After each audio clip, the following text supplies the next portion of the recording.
start. So today we are making pohe.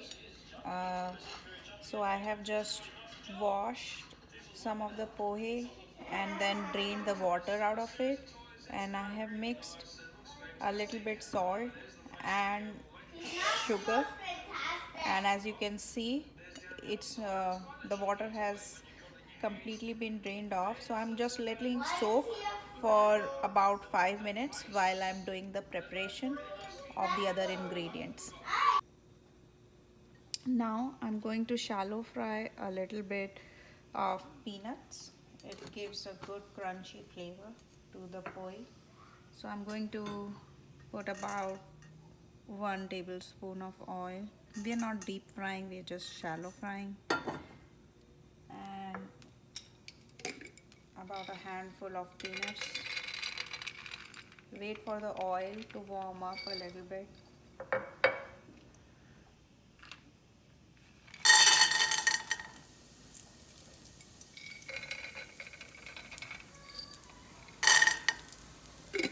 It takes about 3 to 4 minutes for it to fry.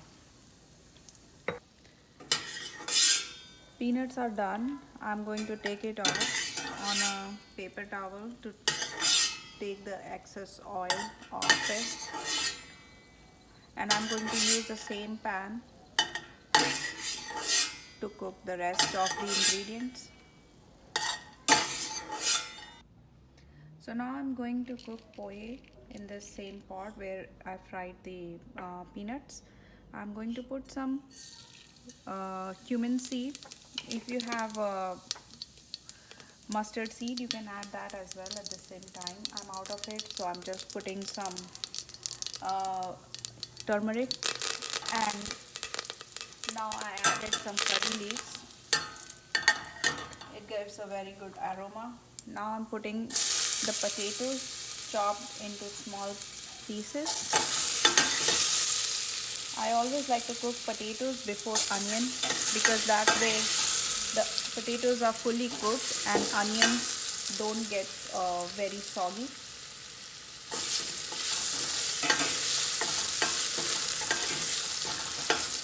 It takes about 1 minute for the potatoes to cook in this oil. I'm using olive oil. You can use any oil of your choice.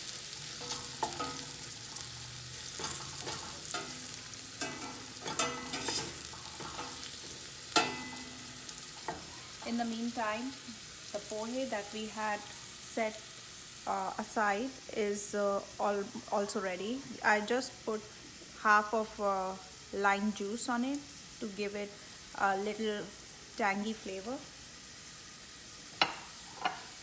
At this point, you might want to add some green chopped chilies as well. I add it on top after the pohe is cooked because not everybody likes spicy, so I just add it separately.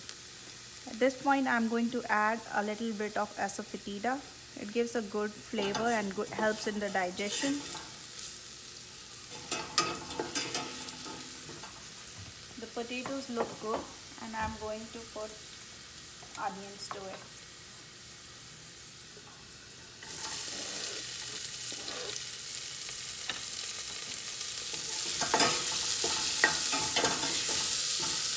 While the onions are cooking, I'm going to wash some of my green peas and add that as well. I'm going to add a handful of green peas to it and cover it and let it cook for 2 more minutes. I'm adding a pinch of salt to these veggies and going to give it a mix. It's been 2 minutes and the peas look cooked. We don't want to overcook any of these veggies because we still want them to, maintain their shape. And what I'm going to do now is just put the pohe that was soaked aside in the veggies. I'm going to do a little by little and mix it.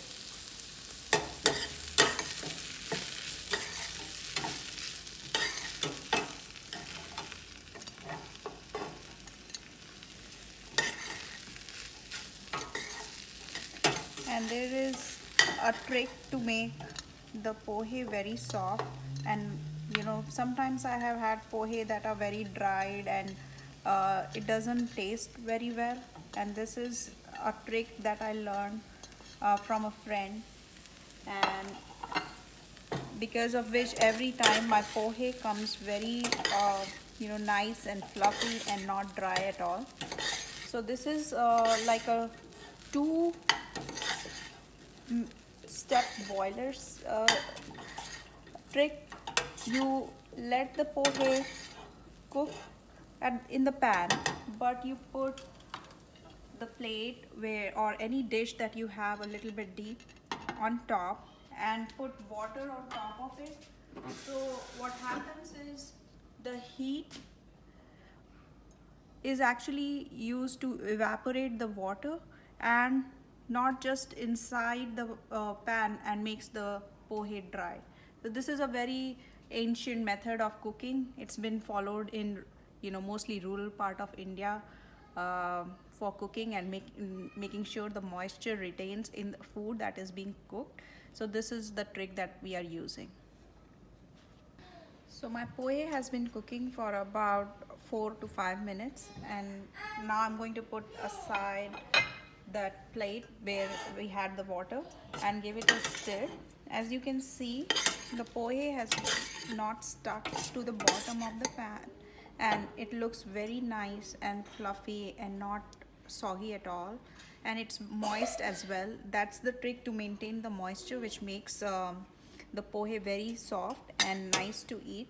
At this point, you can add some coriander leaves, cilantro leaves, and maybe green chilies to garnish it, and serve it the way you like. You can also put save on top. That's how you serve in MP. It's very popular breakfast, everyday breakfast, poha and jalebi, and that's how we eat it, with save and green chilies.